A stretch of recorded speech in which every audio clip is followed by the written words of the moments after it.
চলবে। আমি যতদিন সক্ষম থাকবো আমি চাইবো আপনাদের মুখের হাসিগুলো যেন থাকে, ফুটিয়ে রাখতে পারি।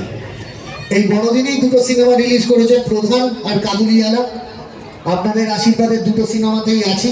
দয়া করে বাংলা ছবিটা হলে গিয়ে দেখবেন, তাহলে আমাদের সংসার চলবে,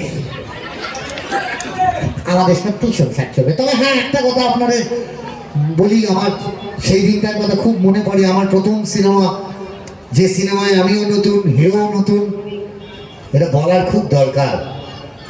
সেও কালীঘাটের ছেলে, আমিও কালীঘাটের ছেলে। এদিকে হ্যাঁ হ্যাঁ, এই তো ঘুরে আছি তো, আপনারা আসুন না, চলে আসুন না। ও ভিডিও করছে না, চুলটা ঠিক করে তুলুন, উঠে গেছে, থ্যাংক ইউ। হ্যাঁ, এবার কি বলছি জানেন, তখনকার দিনটা আমার মনে পড়ে। আমরা যখন শুটিং করতে যেতাম তখন হিরো নতুন, আমিও নতুন। হিরোরও গাড়ি নেই, আমারও গাড়ি নেই। তো হিরো বলে ওকে তখন ট্যাক্সি ভাড়া দেওয়া হতো।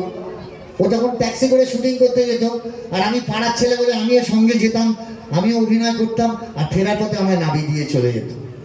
শুটিং শেষ হলো, সিনেমা রিলিজ হলো। সিনেমাটা আপনাদের আশীর্বাদ এবং ভালোবাসায় সুপার ডুপার হিট হলো। আমার সেই পুরনো বন্ধুর নাম জিৎ, আর আমার সেই প্রথম সিনেমাটার নাম সাথী। তারপর আমি জিতের সঙ্গে অনেক সিনেমা করেছি, সাথী, সঙ্গী, হিরো, পার্টনার, নাটের গুরু, আরো অনেক। তো মাঝখানে একটা গ্যাপ পড়েছিল, তারপর আবার ছবি করি। ছবিটার নাম ছিল, আমার মনে আছে, বাচ্চান।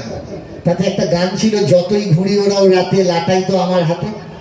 ওটা, ওই গানটা খুব হিট। ওটা এখন বৌদিদের গান। দাদা কিছু গোলমাল করলেই বলেন, ফোন এনগেজ থাকলেই বৌদিরা বলেন, যতই ঘুরি ওরাও রাতে, লাটাই তো আমার হাতে। যাই হোক, কিন্তু সেই ছবিটা করতে গিয়ে আমি হিরো মানে জিৎকে বলেছিলাম শুটিং এর ফাঁকে, জিৎ কি কপাল ভাই, তুই কোথায় ছিলিস, কোথায় চলে গেলি, আর আমি কমেডিয়ান হয়ে রয়ে গেলাম।